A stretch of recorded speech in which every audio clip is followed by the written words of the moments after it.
I'm live. This is the session. This is the session. Put my phone here. Just wait for Dustin to call me. Hello, hello. Everyone's probably watching Nora still. I was watching Nora. It was really good. Nora's show, what she did right now about generational trauma. I do believe that's a part of depression and anxiety that people suffer with somatically in their body. But anyway, today, what happened was that I want to share with you guys. This is a little view into how Scientologists do things and how they are in life and how they share things. And I was over at my uncle's house again, cleaning more stuff up because old people have a lot of stuff. And I found my aunt and uncle's first their wedding invitation and the address. Oh, Alexa, stop. And the address is 500 North Osceola Avenue, Penthouse G. So they got married in a Scientology building. And then I just had to share this because I started reading this. And this is their vows, which they said in public. So it's not like I'm breaking anything. So I'm going to go through this and read this because it's really quite interesting. It gets to a part where the wording is different. Now, I've been to Catholic weddings, Methodist weddings, Presbyterian weddings, Greek weddings. They're fun. Greek weddings are a lot of fun. Jewish weddings, they're a lot of fun too. I've been to all kinds of weddings. I was never invited to a Scientology wedding. I guess you just don't have SPs there. Anywho, so there's a couple of pages. There's like 5 pages in all. And it's really lovely. You know, it starts off, here we are together to share the joy and union of Tony and Lizzie in marriage. It is filling and appropriate. It is filling and appropriate. I don't get that, but I don't know if anyone might understand that in the chat. It is filling and appropriate that you, the friends, are here to witness and to participate in their wedding. For the ideals, the understanding, and the mutual respect that they bring to their marriage have their roots in the love, friendship, and guidance you have given them. Marriage makes us aware of the changes wrought by time.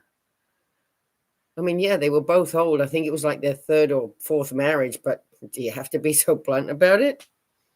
Marriage makes us aware of the changes wrought by time, but the new relationship will continue to draw much of its beauty and meaning from the intimate association of the past. Blah, blah, blah. It's one of life's richest surprises when the accidental meeting of 2 lives leads them to proceed together along the common path of a man and wife. You know, you're 2D. And it is one of life's finest experiences when a casual relationship grows into a permanent bond of love. This meeting and this growth brings us together today. Whatever trials and testing may come, may they trust each other wholly. For without such faith, marriage is a mockery. I don't remember using the word mockery when I did my vows with my husband. Mockery. Okay, so that's number 1 in your vows. May they understand each other, for without understanding, because you must understand and be in agreement, there is neither acceptance nor forgiveness. And may they truly love each other, for without love, marriage is only an empty shell from which the white bird has flown. As they build together a new life and a new home, may that home be bright with the laughter of children and of many friends. They were old, like they weren't having kids. May it be a haven from the tensions of our time and wellspring of strength. And in all the world, may it be the one place they most want to be, the place where they discover the ultimate human mystery, the secret of how to become one. So may this shining hour be an open door through which Tony and Lizzie will go forth to build that dearest of all relationships, a happy, harmonious marriage. May the years deal gently with them walking together. May they find far more in life than either would have found alone. And that's lovely, isn't it? And even more fully, that they may come to know this one supreme truth, I guess. Caring is sharing. Now, I know my daughter learned that when she went to kindergarten. Here we have it in the marriage vows. Caring is sharing. Everyone, make sure you brought candy to share with everyone. Caring is sharing, that living is giving, that life is eternal, and love is its crown. The hand offered by each of you is an extension of self. Just as is your mutual love, cherish the touch, for you touch not only your own, but another life. Be ever sensitive to its pulse. Seek always to understand and to respect its rhythm. Tony, do you take Lizzie in all her gentleness and sensitivity, for her warm heart and her understanding of you and your philosophy, for her search for truth and goodness, and her recognition of falseness and evil? Okay. Anyone? Okay. Do you take her in all her gentleness and sensitivity, for her warm heart and her understanding of you and your philosophy, for her search for truth and goodness, and her recognition of falseness and evil? Like, do we bring up evil stuff when we're getting married usually in the vows? I've never heard things like this before. And for her courage to embark along new and untried paths as conscience and necessity demand. Her search for truth and goodness and her recognition of falseness and evil. Like, what are we doing here? I'm kind of glad I wasn't invited, to be honest with you. Yes, I take her not only for these, but also in laughter and tears, in health and illness, in success and failure, in conflict and tranquility, in doubt and trust, as my wife, and equal forsaking all others, being only true to her. In doubt. I mean, we're putting conditions in there already. We're just getting married. We're not going through ethics. Unless they were. I don't know what they did at the reception. Lizzie, do you take him for his discernment of truth in face of discouragement? Now, my uncle wasn't a Sciento. My aunt and everyone else were. So he married into this.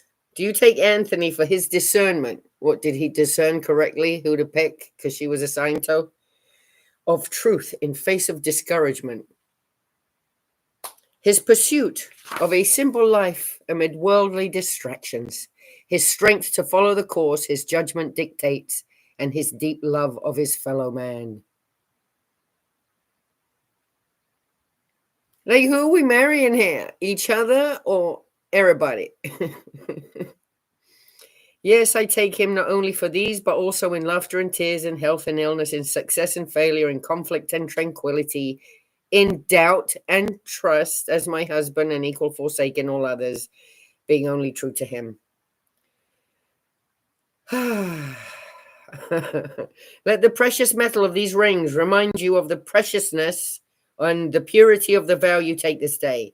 The unending circle of the rings remind you of the undying love you pledge to each other.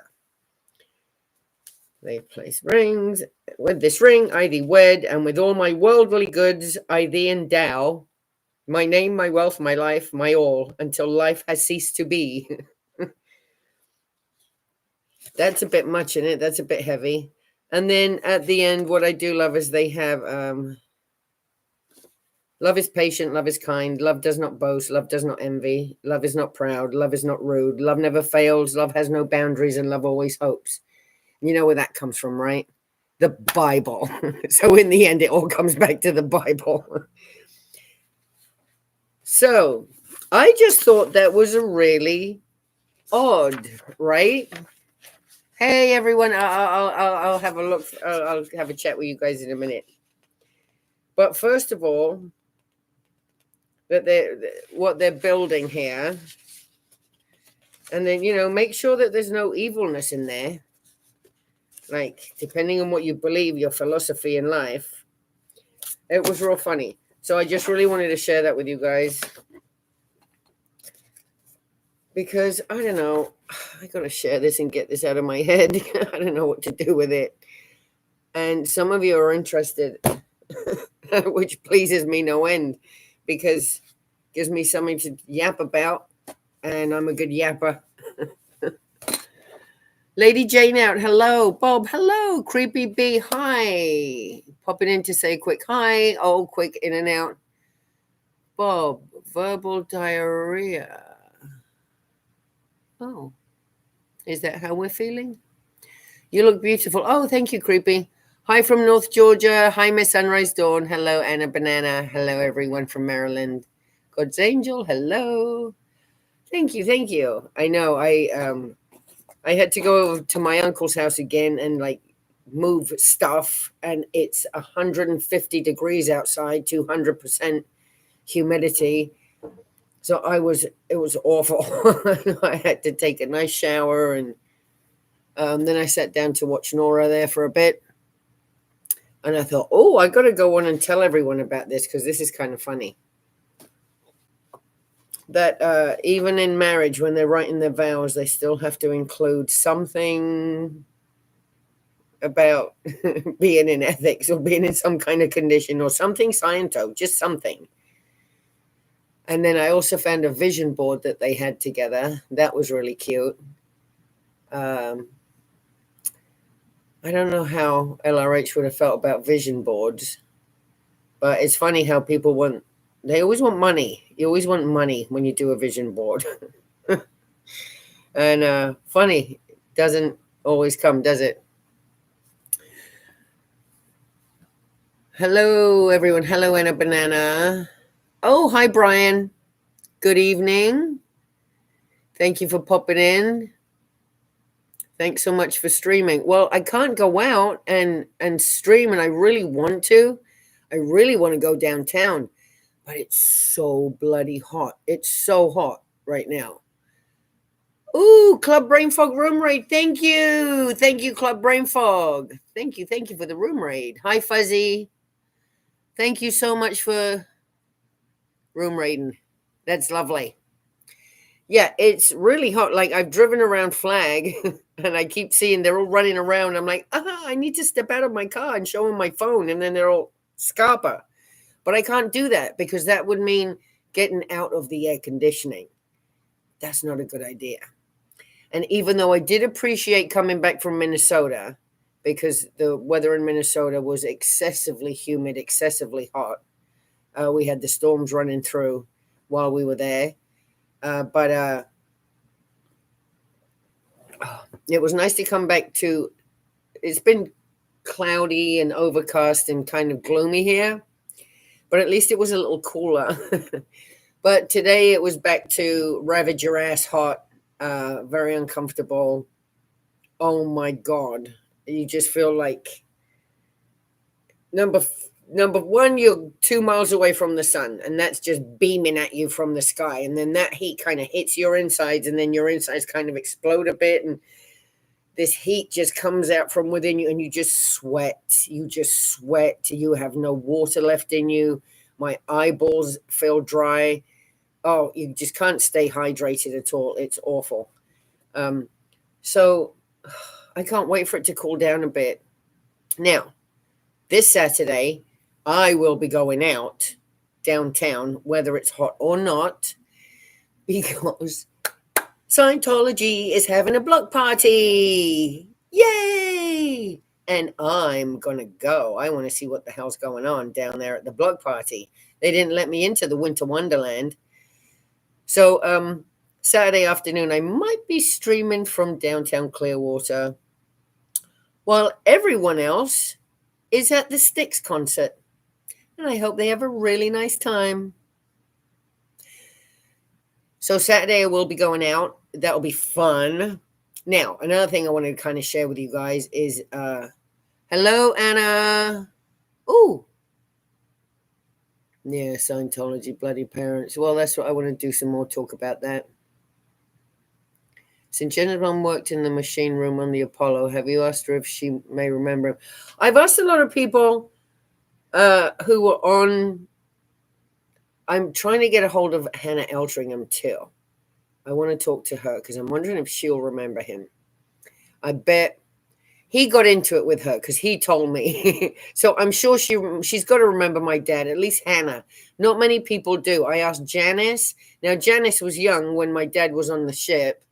Janice doesn't remember him. And then the other names listed on that engine report, that the conditions engine report that I have for my dad, I haven't really heard those names again anywhere.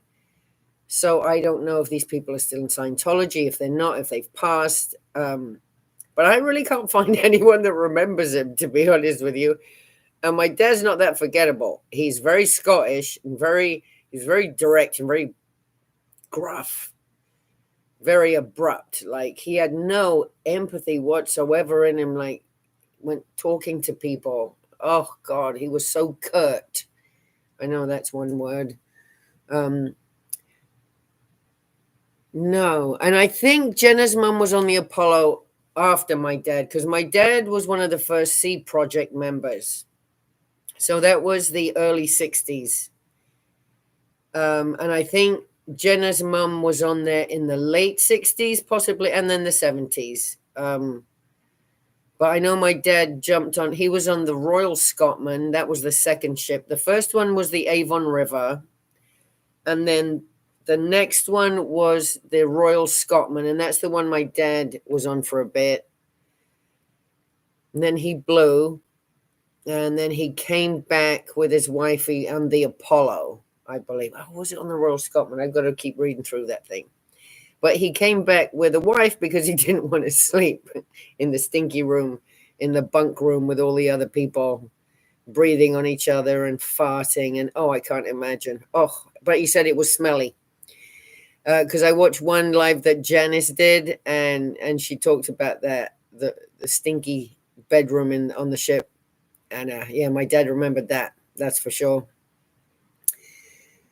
So no, I don't think my dad met. He's probably met Jenna's mom at some point because he was all up in the big buildings. He was at the DC org in LA quite a bit, and when they landed in Clearwater, he did a bit here, and then he was even at St. Hill. He did a bunch of stuff in England at St. Hill. So I know he was around, but whether people remember him, I don't know, which is weird because they all know each other. Now, he's from a different generation too. Like a lot of the people that are doing streaming and stuff now, we're all second gens and stuff. So the first gens, I met a couple of them, but yeah, none of them can really remember my dad. And that's sad, really, because I think he was unforgettable. He sure was unpleasant, and that would stick. Do you know what I mean? What if your vision boards includes not spending any money?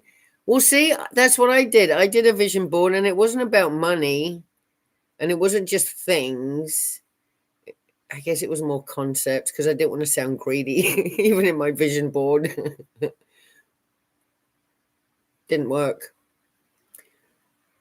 Oh, your dad, I mean. Wait, what? I'll catch the replay. Speaking of Scientology parents. Okay. Yeah, my dad. Yeah, I get it. Yeah, he was someone who he really did enjoy the tech. The tech was, for him, truth. It was the only thing that really was worth anything on this planet. What he didn't do well with was people at all. Even other Scientologists, especially other Scientologists. Like when things weren't going well, she's got to get her ethics in. She needs to go back and get on call. She needs to get her ethics in. She needs to do anything.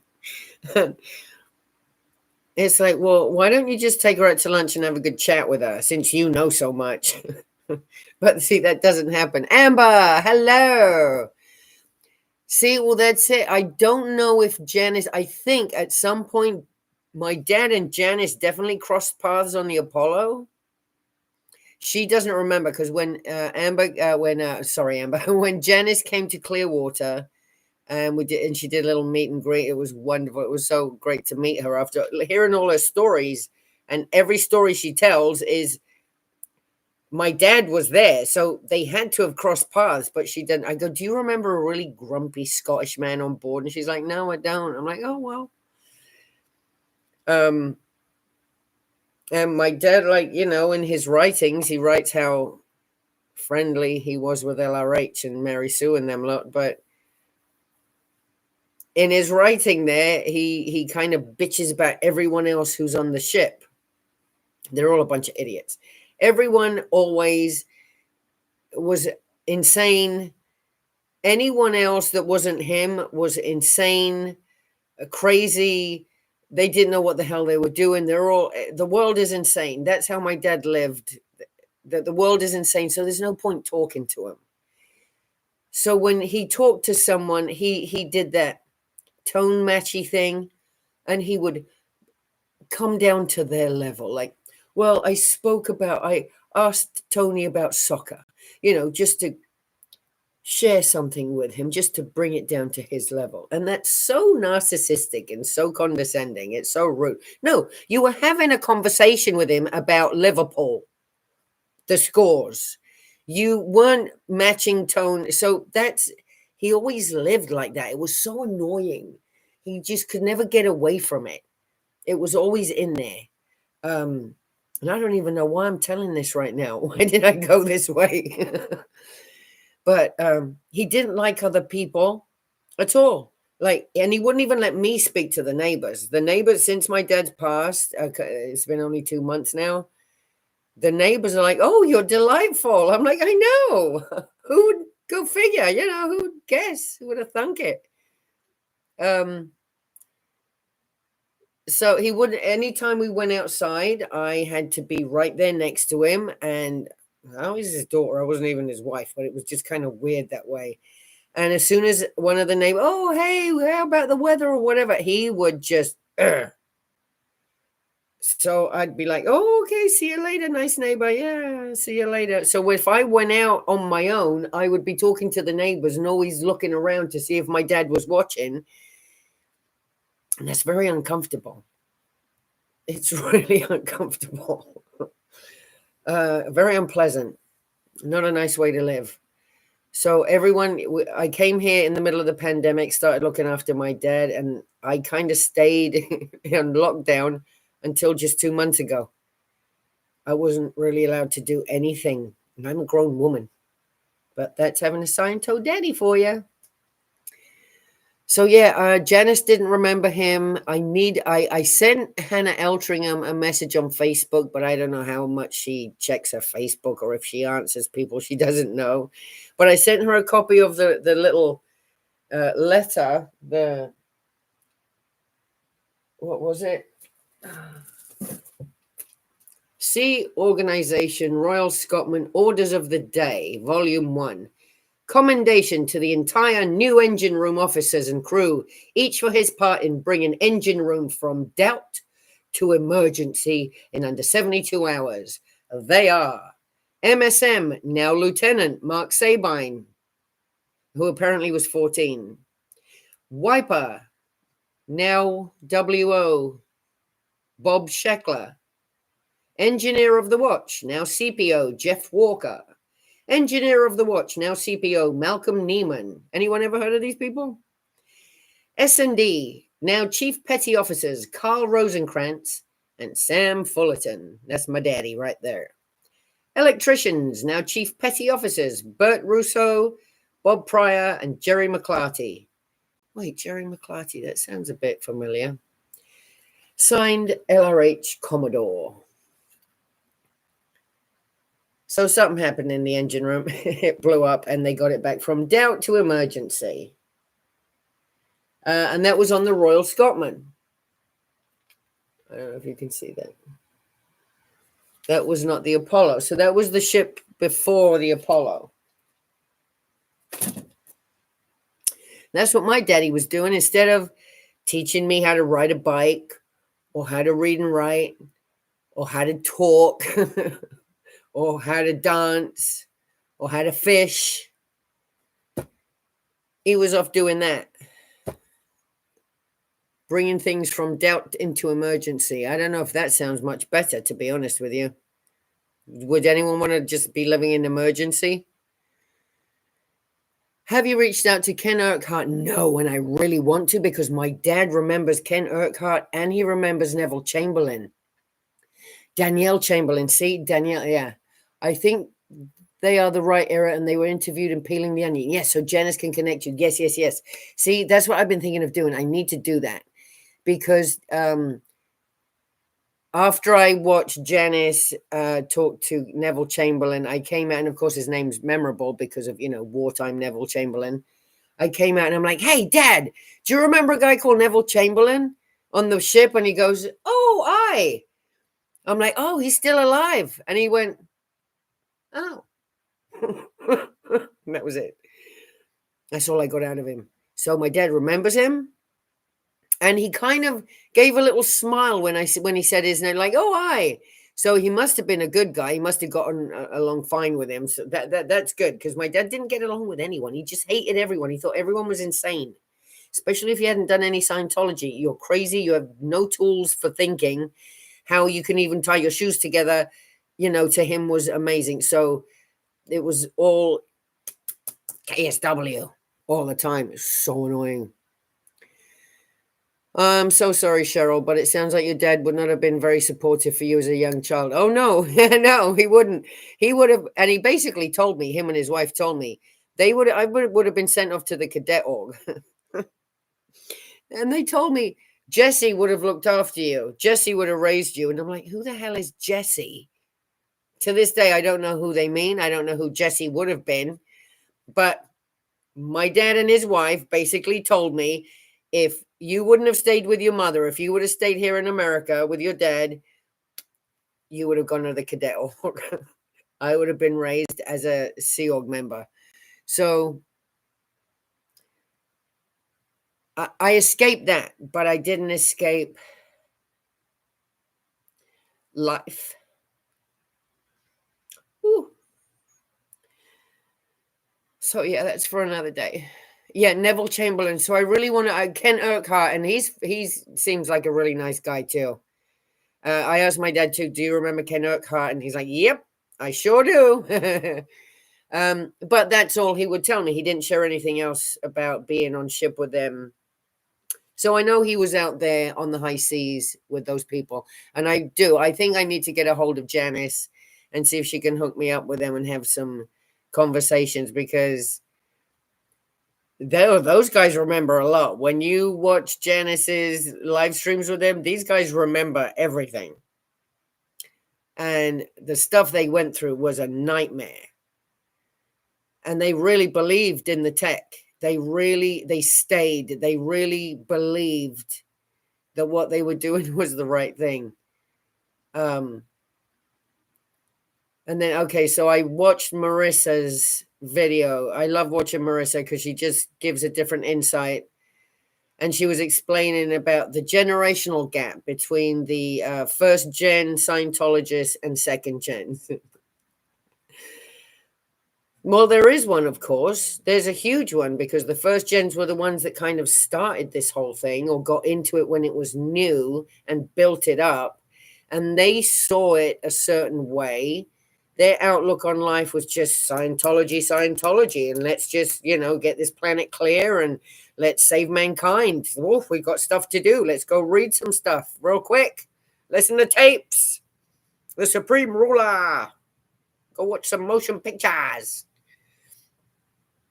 And then the second gens went through a whole variety of hell from being neglected by the first gens. So they were the second gen subjected to the mental and emotional oppression in Scientology, as well as neglect.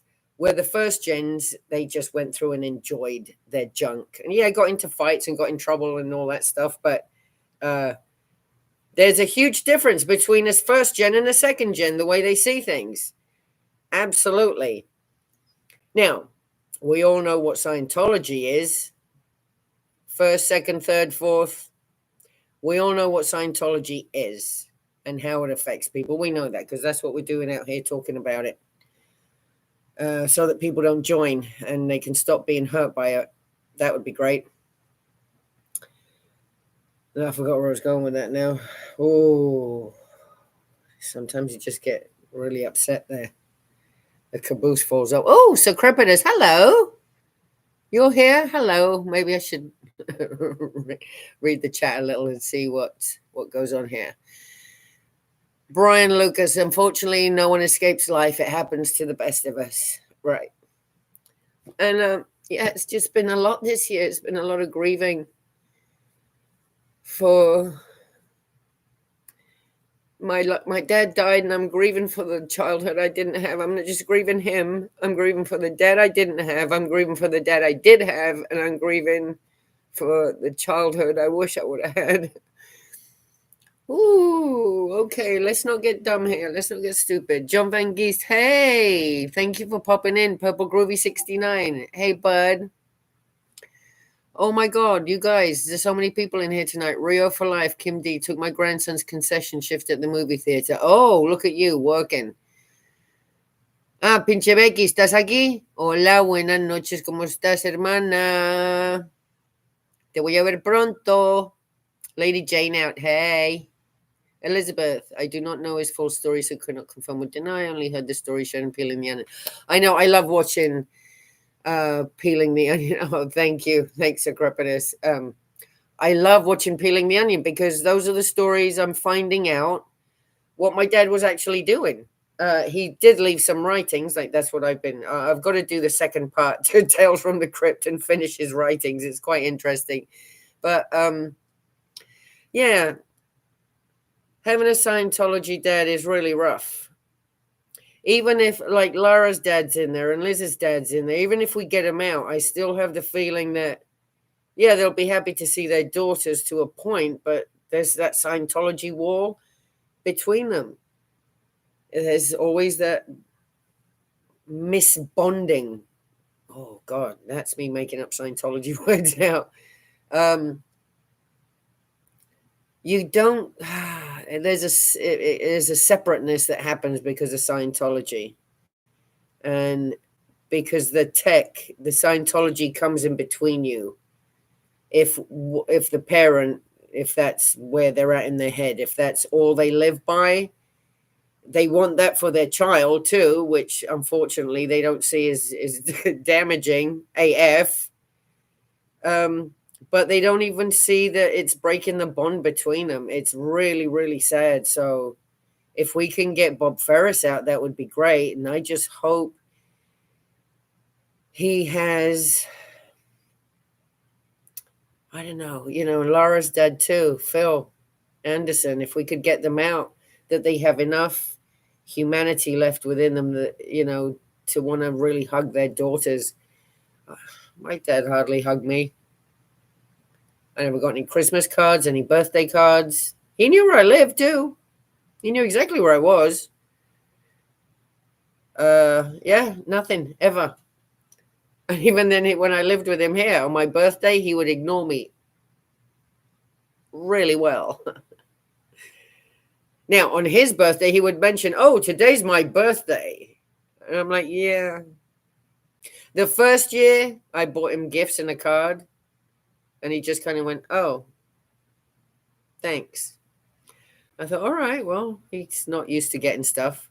The second year, and that first year, he ignored me on my birthday. And I'm like, oh, that was weird. I know he's got a touch of dementia. We've got the Alzheimer's coming on, but I'm right here. And I just told him it's my birthday, and he completely ignored me. Second year, I bought him presents. By year 3, I was like, screw you, buddy. So year 3, he knocks on my door, goes, "Hey, it's my birthday today." I'm like, isn't that nice? And ignored him the rest of the day. And he didn't care. I guess that's how he wanted it. And he trained me to not care about birthdays, which is really sad because I know people usually enjoy them. Let's see. Anne Casillas, I love you, Anne. Thank you for being here. We're going to give your childhood a second go in September. I need to let go as well of missed memories. We'll create some new ones. Absolutely.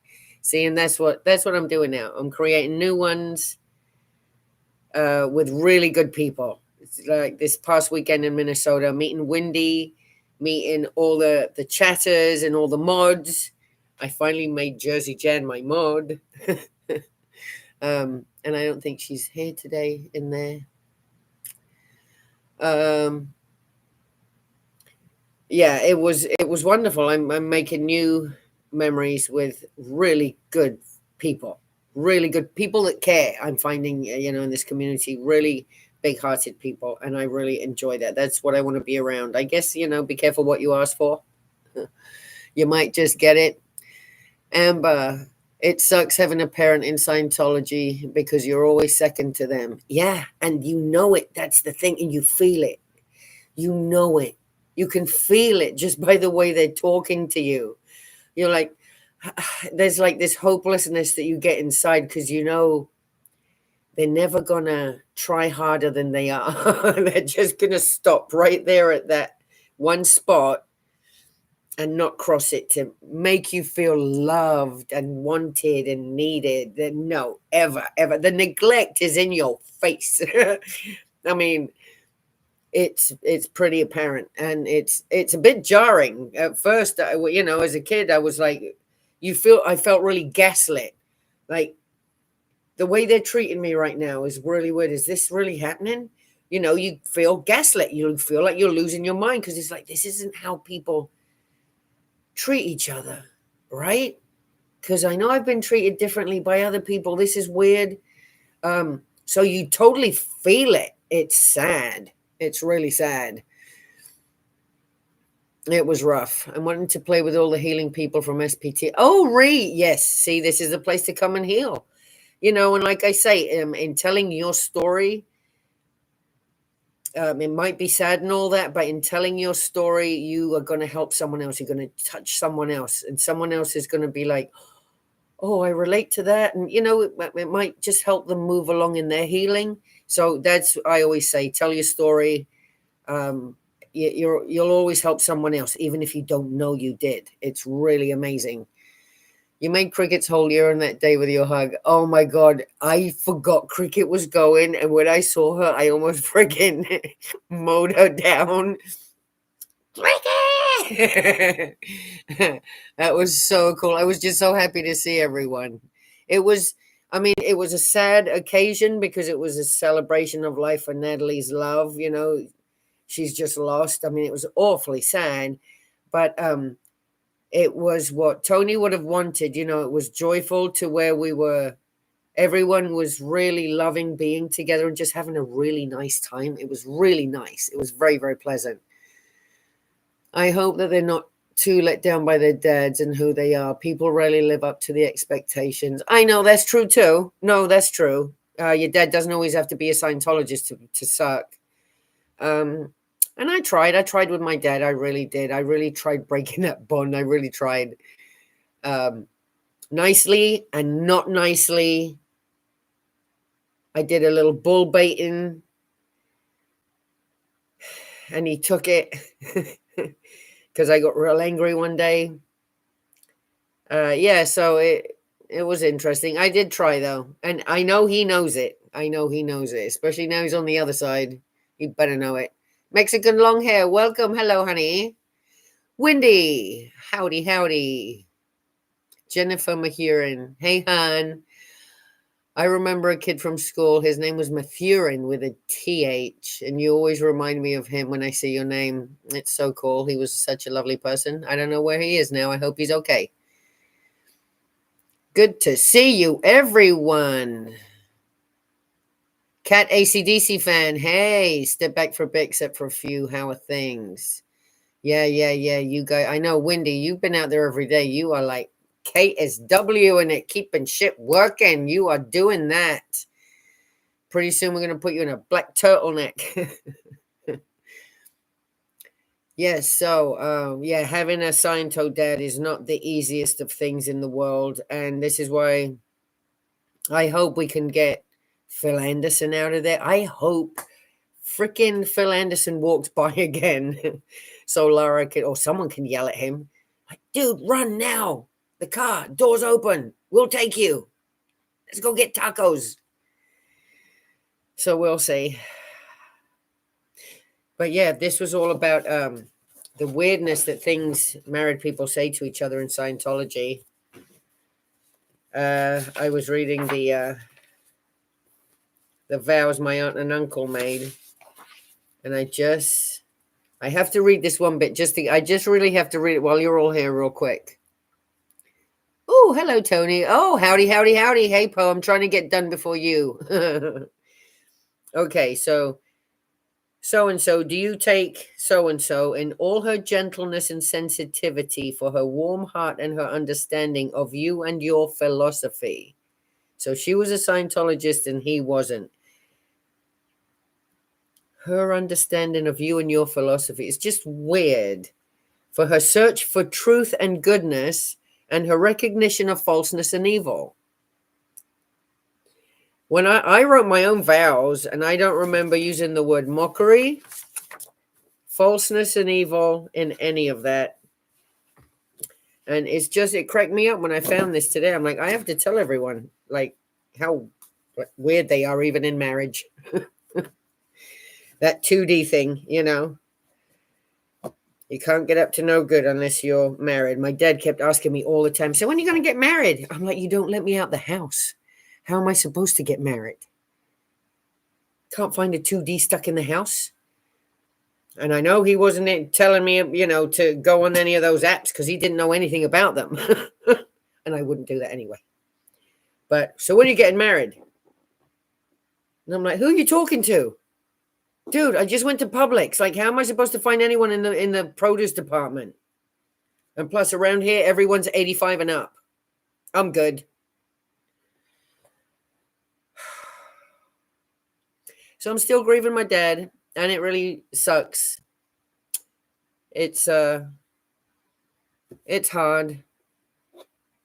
And, watching everyone celebrate Tony this weekend was really lovely. I kind of felt like it helped my grieving a little too. I know it's a bit selfish, but it felt nice just being around people that cared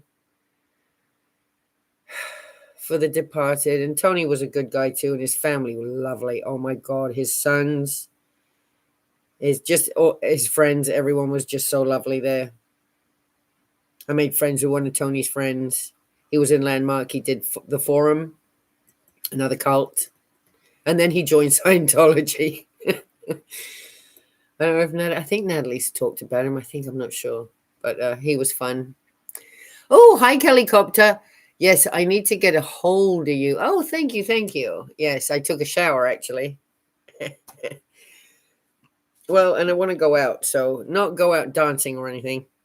I don't do those things. But I need to leave the house. And I didn't want to leave the way I was looking. Because after today being in 153-degree weather, just when everything's soggy, wet, and sweaty and warm, oh, it's bad. It's bad. So I went and took a lovely shower. So I know Poe is coming on at 8. So unless you guys have any questions, I'm not going to do that. Oh, hey, Hef. Hey, girl. Oh, thank you. Thank you. Unless you guys have any questions, I will soon, in a day or two, I'll do this part 2 to Tales from the Crypt, a Sciento father. And then I want to talk more about like the Jack Parsons Ordo Templi Orientis, the whole magic sex cult thing, because I'm sure that's where a lot of LRH got his disdain for certain acts and certain ways of being through doing magic and just wanking all over stuff, over symbols, over letters, over books, over pictures, over writings, over, I mean, it was nonstop. So I want to talk more about that because that's really interesting, very interesting. And it has a lot to do with a lot of the Scientology beliefs. A lot of people in Scientology aren't aware that the postulates alone are just spells. You're just making spells and you're just setting intentions. And but they take it to a narcissistic level where they, you know, they are moving, they are the ones turning the earth. My dad pretty much believed that in the end, that if it weren't for him, the earth would stop revolving. He's the only one keeping it going because he has all the powers. He's a god. Well, he couldn't get the sink unclogged. Funny that, eh? And he still wore glasses. He went clear in 1960 something. But yeah, still wore glasses. Could never unclog the sink. Oh, and I had to change the light bulbs for him. So yeah, godly like powers. My ass. I miss him though, a bit. I miss just sitting, watching him scan the room. He would do this particularly in the morning after he showered and had his coffee and everything, his breakfast. He would sit there and you could just tell he would be sitting there. And he'd start scanning the room and looking for body thetans. Oh, we're already doing this? Okay, I'm going out for a bike ride. See you later. And when he was upset, when he would get upset about something, if a big bill came in or something, yeah, that would get him really upset because he was Scottish and he hates paying for stuff. So you could see he would sit there and he would start doing something. He'd be scanning something, trying to blow a charge on something. He was always blowing a charge. So yeah, Scientology fathers. Anyone else have a Scientology father they want to talk about? Oh, Hef, yeah, good. Then you're going to enjoy diving into this stuff with me because it really is, especially with LRH being in it and all the little drama that happened with him. He was a drama queen. LRH was a freaking drama queen. And I'm still trying to come up with 100 questions for like a game night. I've got a burrito game where I throw burritos. I ask questions, and if you get the answer wrong, I throw a burrito at you. So guess who's getting burritos thrown at him? Dustin. And I know all the answers, so I'm not going to get hit by a burrito. So that's great. Oh, about to have my second DSR SGB in August in Melbourne. Yes, sis. Yes, yes, yes. Yes, I'm so happy for you. I've had the SGB, but I'm going to see if I can get the DSR ones done. And then I believe there's also an SGB shot they can give to your lumbar too. I think I might go for that one as well. I'm going to ask, see if I can get all the shots. All the shots. Just come at me because it really helped. Oh, have they been helping you? I hope so. I know game night. See, everyone, don't we want a game night? We want a game night. I want a game night so bad. So, and I'm trying. This weekend, I kept subliminally throwing it in. Yeah, game night. Oh, game night. Game night. So, and Aaron goes, yeah, I'm all up for it. You know, it's just if we get it done and we tell him, look, this is it, we got it done, then he'll probably go, okay, let's do it. He just doesn't have time for it. But like I said, I'm trying to come up with 100 questions, which should be easier than this for me. So hopefully we'll be doing a game night soon because that'll be fun. That'll be definitely fun. Just a Scientology mom. She does a lot of the same things. Oh, well, yeah, it's a Scientology mom. But yeah, see, it's just having that Scientology in between. It gets in the way of a bond. It totally gets in the way. And your parents love you. Apparently other people tell me, oh, your dad loved you. I wouldn't know. But I don't know. I'm a parent and I'm like, how can you not love your kid one way or another? And my dad also told me he never wanted kids. He just let my mum get pregnant so she would have a wee bit of beingness, a wee bit of havingness. That's it. Sorry. I am just, see, that's going to be the title of my book, A Wee Bit of Havingness. See, my mum was 13 years younger than him. She was in her mid-20s. He's in his 30s. He's going to the org from 9 a.m. till 9 p.m. And then after that, he's a musician. So to be able to pay for the rent, he would work at night playing his drums and be home at 2 in the morning. Well, she never saw him. She was all on her own. And so she complained, I wanted a family. Okay, then I'll give you a baby. So he got her pregnant so she could have something to do. Not because he wanted a child, just so that it would keep her busy and off his back. But then he realized how both of us became dev T, or developed traffic. And we were in the way completely of him doing his Scientology. My mom kept banging on about, I'm always alone. I don't have any help. This is hard. So he sent us both away. He bull baited my mom. He called us both SPs, both of your SPs. The org says, I have to tell you your SPs because you won't join. And he sent us away. So he could do more Scientology. And that's not very nice, if you ask me. Yeah, so Ree, will you let me know how it goes after you get your shots done? I really would like an update, if you don't mind. Family is overrated sometimes. That's totally true. In my case, 100%. Family is overrated. It's just, of course I have that trauma that I miss having a family. I want a family. So I'm just lucky I'm making up new family now with new friends, new memories. And it's a lot more enjoyable because I get to choose this time. It isn't forced on me. So I like it. My dad had 3 kids with his first wife, and the same thing happened to me. I'm my mum's only child, and he let her have one. Yet, see? So you feel the same way I do. You're just lucky you're here because your mum was bored.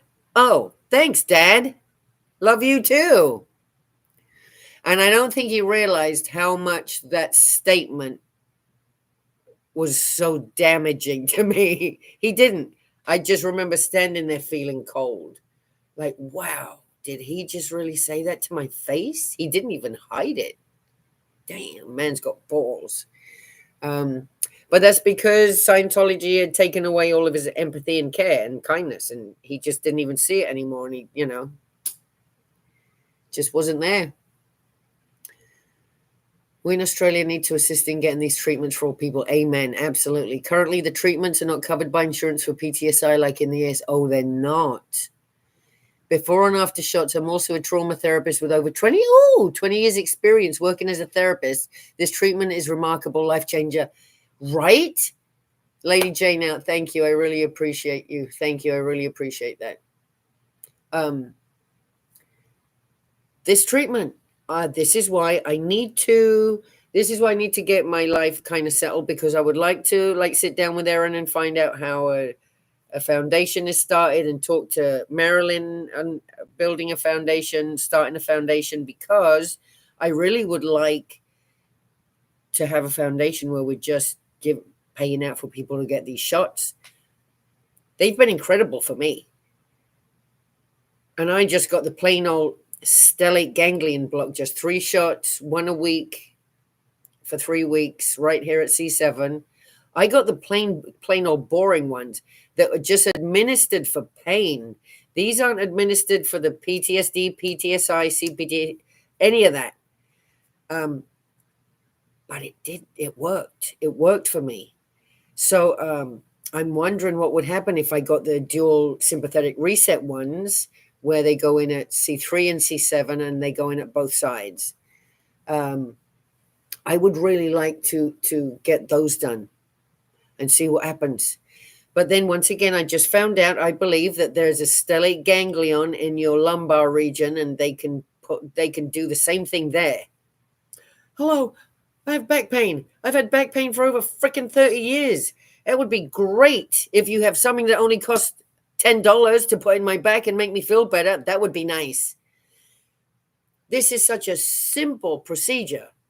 Yeah, it's a shot. It's not pleasant. No one likes needles unless you do.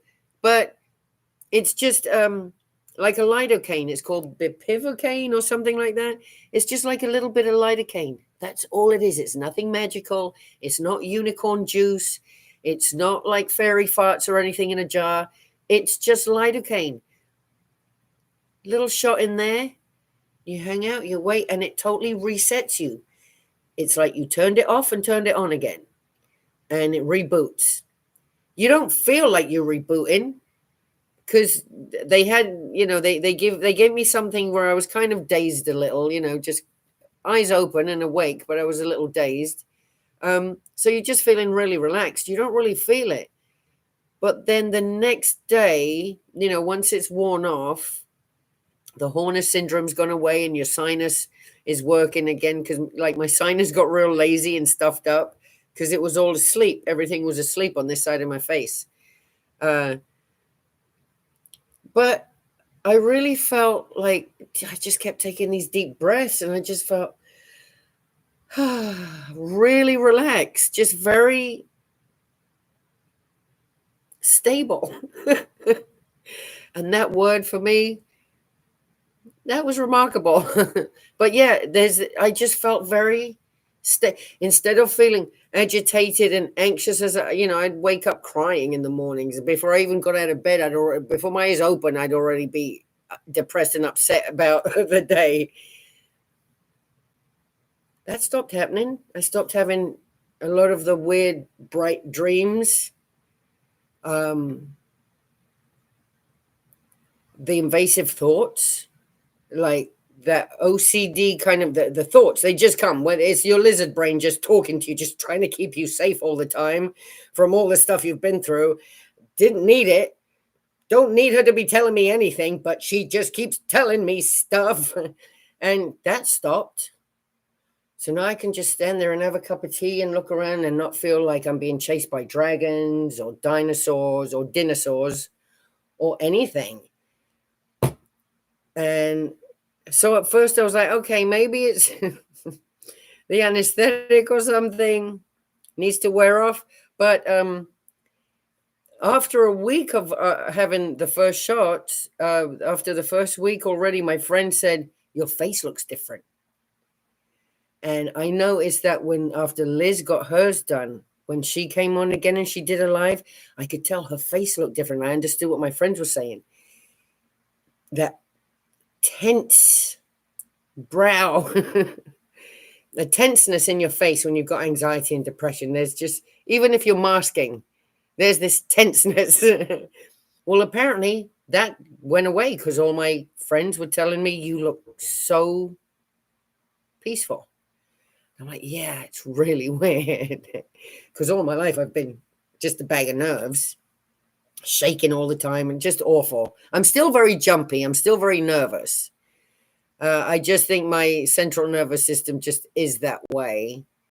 And like for what Nora was saying, it's epigenetics. It's just from, I come from a long line of gangsters in Scotland, which they must have been through some trauma themselves. On my mum's side, the Holocaust, the Jews from the Holocaust ran from Austria and Poland. So yeah, there should be some generational trauma in my genetics, I'm pretty sure, that didn't help.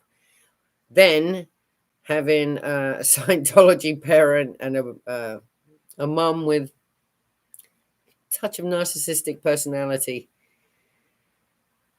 Yeah, so it's been a ride. And I know Vanessa was in Nora's chat earlier and she mentioned something. She reminded me I got to look up because my brother's doing it and it's helping him. And it's EMDR and it's eye movement. It's therapy where you go back into memories and you use your eyes. You do things with your eyes. And I think this has also to do with vagus nerve.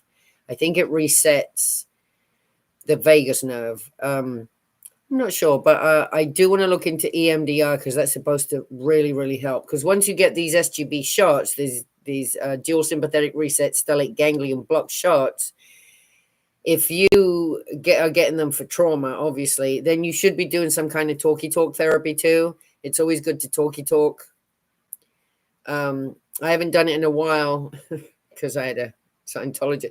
My doctor kept telling me, well, you seem depressed. Do you want to go to, I could refer you to, and I'm like, don't, I can't go right now.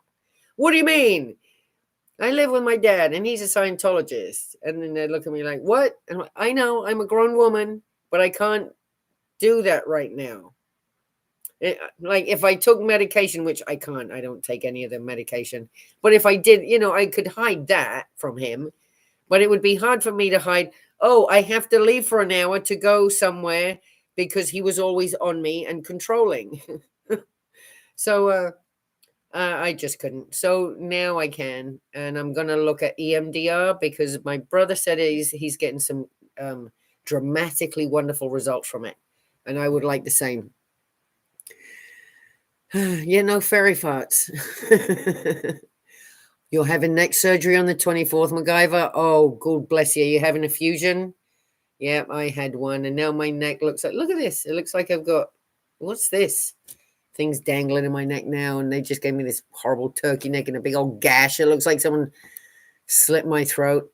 Now, my dad would have said because in another life, someone actually did slice your throat. And that's why in this life it's showing up again. That's what he told me. Isn't that nice? That's so nice. Instead of, oh, honey, I wish I would have given you better DNA so your bones wouldn't have crumbled. No, you pulled that in from another life. Thanks, Dad. Another thing you always said, you are completely responsible for your own condition. Which means don't ask me for anything because it's whatever you did it to yourself. Don't ask me to even help you. You're completely responsible for your own condition. Oh, if you ever want to come to Illinois, we have a guest room. Oh, I would love to because I really want to come to Chicago. I would really like that. Since meeting everyone up there too, I really want to come back. You got the DSRSGB on February 23rd. That's my ex-boyfriend's birthday. Ew. Good for you though. Good. Oh, MacGyver, I'm so sorry you're having neck surgery, but I hope it brings you relief because I get it. The Golden Girls will always be here for you and love you forever. I love my Golden Girls. We are the Kintsugi girls. We're all broken, but we're all put together again with gold, and we shine more than we did before. That's us. Oh, Kate Vanderkolm. Are you in Spain? Kate Vanderkolm, I think you mentioned you're in Spain. I'm very jealous if you are.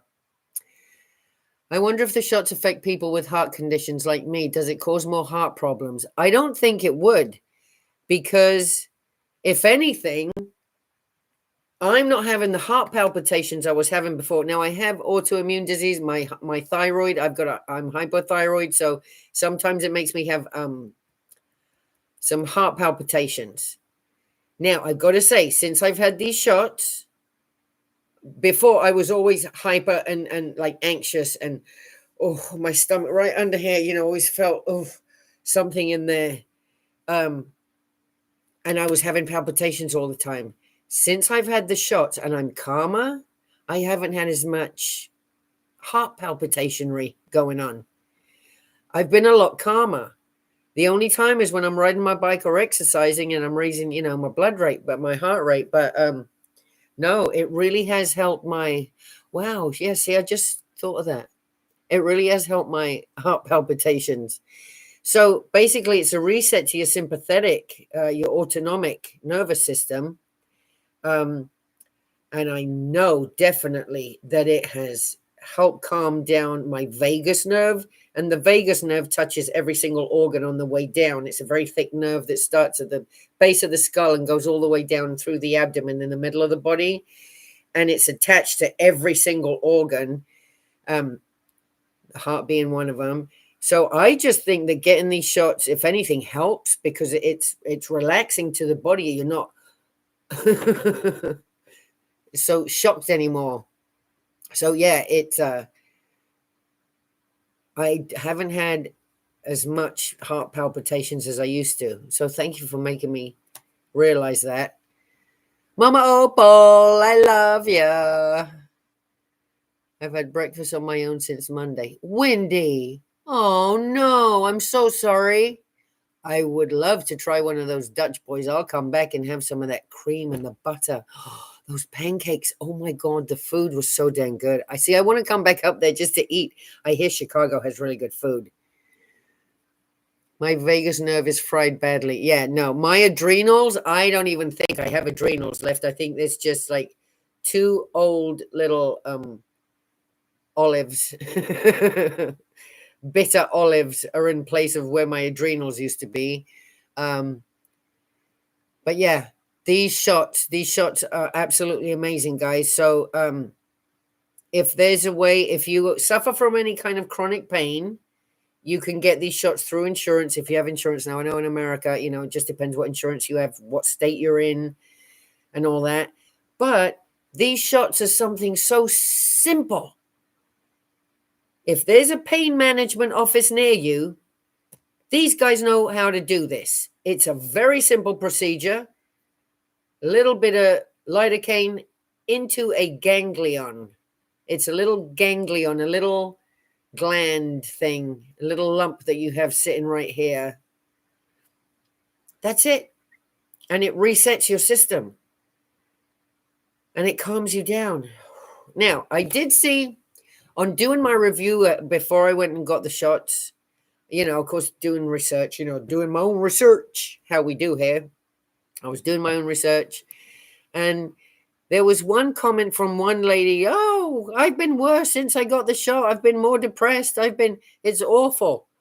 I'm like, holy crap. I mean, I know we're all different and things affect us all differently, but that kind of got me worried. But that was the only comment in all of the comments and statements that I read about the shots.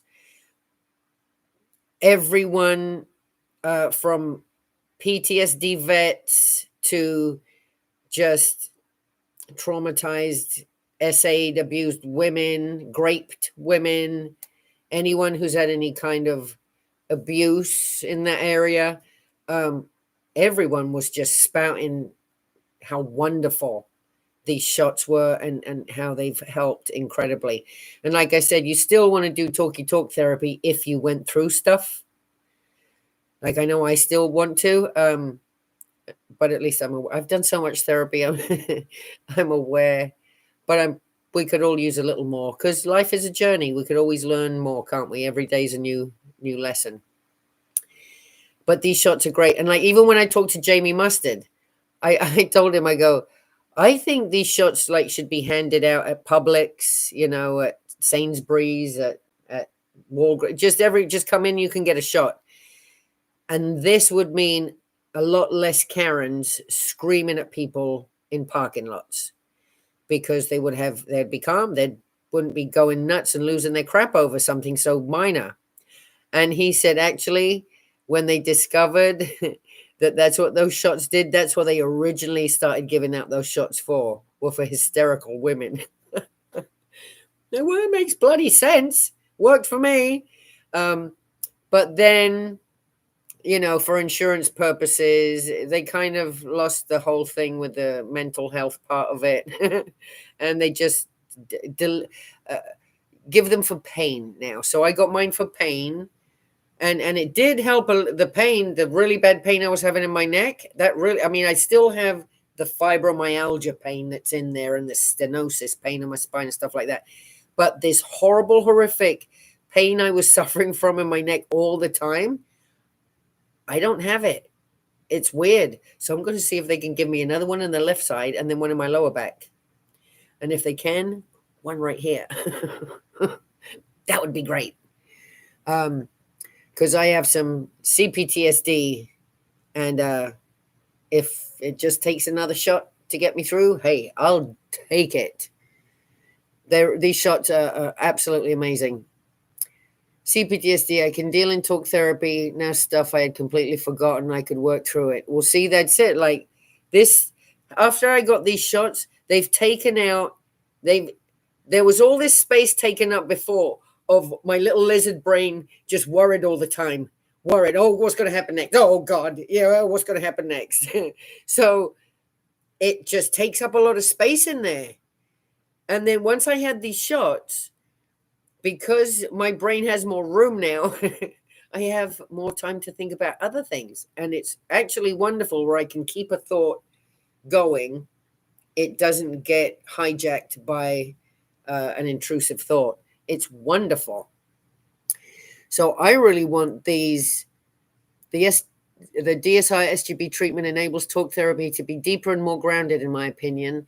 This is because the nervous system is slowed down for our bodies and brains to meet each other in counseling. Exactly. That's what happens.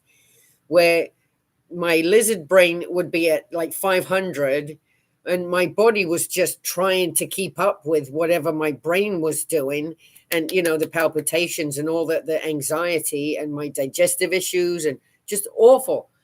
My stomach's been great since I got these shots.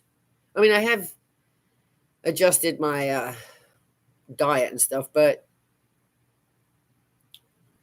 it's really made a huge difference. And I don't want to over, like big up these things too much because I don't know, they might not work for some people, but I know they certainly work for me. Dusty, hello, darling. Erica, are you going out? When are you going out again? Because I feel bad because it's too hot and you're out there and I'm not. My nervous system was jacked up from when I was little. When I played hide and seek, my stomach would be in knots when hiding. And well, I would poot and they would find me right away. Yes. No, I remember being just playing games when I was a kid because I was being abused at the time too. And the high anxiety I had, I would get so scared. So scared.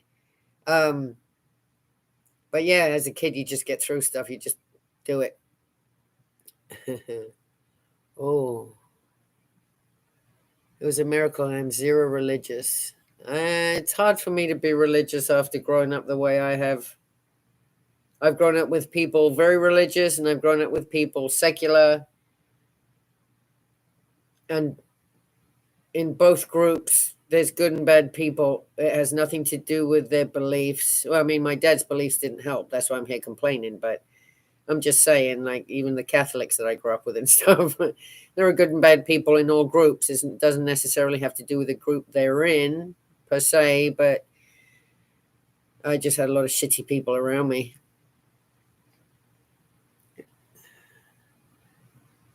I got 4 a.m. flight tomorrow. Won't be back till Monday. Oh, no. So you're not going to be around Saturday either? Oh, you're going to Ohio? Oh, I hope the storms would have passed by then. I hope it's not as humid as it was when we were up that way.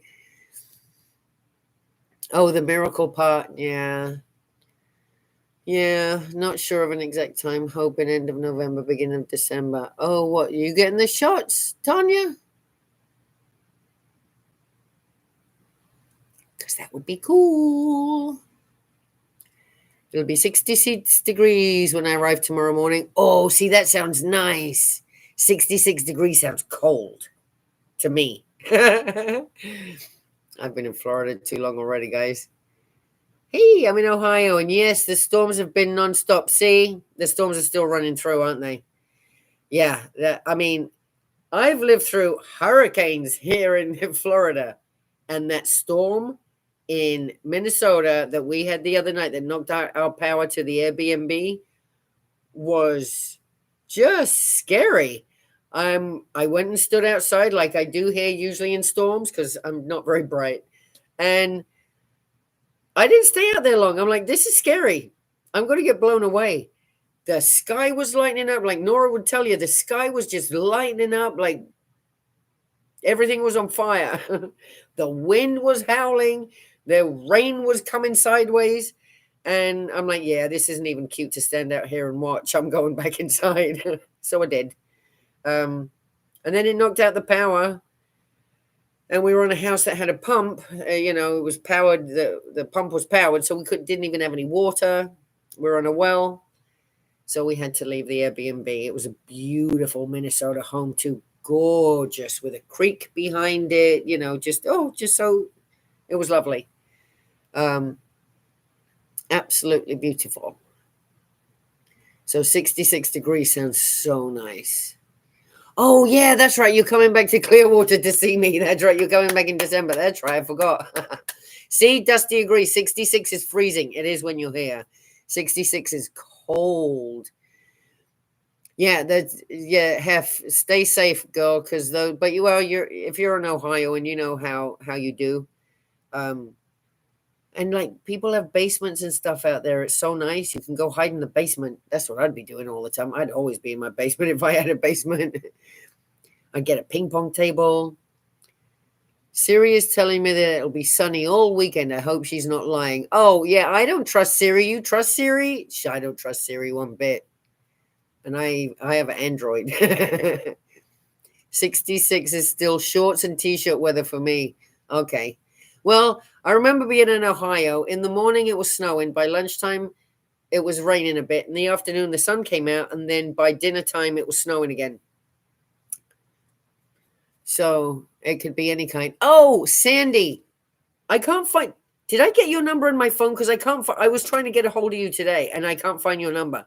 Can you Facebook me or something? I don't know. I couldn't find you. It was really weird. Because yeah, I want to chat. We may be getting a break. Fingers crossed. I hope you're getting a break because the storms have been coming through like nonstop, huh? Like it's been since Houston started. That whole thing. That whole storm went through Houston. It's been a couple of weeks now. Good evening to everyone. Sorry, just got off work and just chillaxing. You go, Lady Victoria. 66 in my house or 65 in my house year round. That's so nice. I can't turn my air down that low because it would cost a fortune. But like when we were at the Airbnb house, we had it down to 67. It was so nice. When I went to Austin with Lori, we had it down to like 65, the hotel room. It was so lovely. So yeah, if I'm in a hotel, I'm going to bust the AC all the way. But here at home, I have to be kind of conservative because it's really expensive. And what's even worse is if you turn the heat on in winter, that's even more expensive than turning the AC on in Florida. It's so expensive. It's insane. So I just don't. I just put my sweats on, dance around, get warm. Yeah, so I hope you guys get a break going through the middle of the country there. It's 20 here today and I'm in sweats. 68. Oh, see, okay, Tanya, since Minnesota is like on par there with Toronto, now I know at least Toronto, I should be able to go there without dying. It's not too far north. I've been that far north. I've always been worried about going to Canada because I've flown over it. And when you do, all you see is white. It's just snow and ice. I don't like the cold. But I would like to go to Toronto now that I know Minnesota's right next door. And it wasn't that bad. It wasn't that bad at all. It's 70 here where I'm at in Stratford, Ontario, Canada. I have the windows are all closed. I don't know. That sounds kind of nice. It is so hot outside and steamy. It's steamy.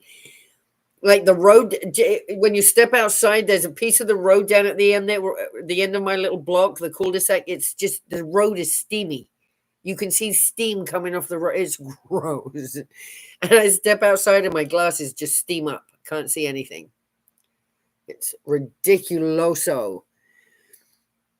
Oh, you live in North Carolina? Yeah, it's steamy there too, huh? Yeah, see, I will. I'm going to come to Toronto at some point, I think now. Oh, just a 2-hour drive from Toronto? Ooh, I know Toronto's such an amazing city. I really would like to come see. And it's next to New York, isn't it? So I could do a double adventure. But yeah, it's too hot to do anything. I mean, even now, it's what? Almost 8 o'clock. See, how could I go out now and I guess I could go out now and do some protesting. I'm a bit lazy today. I'm still tired from the trip from the weekend. I'm still exhausted. So I think I'm gonna stay home this week. But Saturday, oh wait, it's Thursday today, isn't it? So yeah, in 2 days' time, I will be protesting. So keep an eye out for me, you guys, on Saturday afternoon. I should be going live from the block party the Scientos are putting on downtown Clearwater. I'm really looking forward to that. I wonder if I'll get any Way to Happiness books. That would be great. I'm sweating and dodging lightning. Oh, is it lightning down where you are? See, I can tell it's moving this way, so it's coming from your house. The dark clouds are moving this way. Any minute now, it's going to get black and steamy and start raining again. So I think, and then Poe should be coming on at 8 o'clock. So I want to go and make myself a cup of tea and get ready for that. Thank you all for popping in. It was really supposed to be just a quick one, but I like how all things get very interesting here very quickly, and we all get to chat a bit. Thank you so much, because today was really annoying day for me. I really appreciate the love and the support. You guys are absolutely awesome. Thank you for being here. I don't know how to do a room raid. Oh, wait, I know what to do. Duh. Dumbass. SBTV.space. So, Aja, Audit LA, Cubs Champion 16. Dan Walks LA, he's live. Oh, look, there's me. Relatable Reese is live, Selfless Self, and Solomon. So we've got a few here. If it were up to me, I pick Dan Walks LA because I don't know some of the others. But yeah, Aja, Audit LA, Cubs Champion 16, Dan Walks LA, Relatable Reese, Selfless Self, and Solomon Streets are out there right now. Please go and raid them. And just be lovely to each other, because life's hard. I love you guys so much. Thank you for coming in. I'm sweating in places I didn't know I could. I hate when that happens. It's very uncomfortable. Oh, raid Dan. Everyone go raid Dan Walks LA. There we go. I love you all. Thank you so much. Have a wonderful evening, cult-free evening. Stay away from cults and be nice to each other. I love you.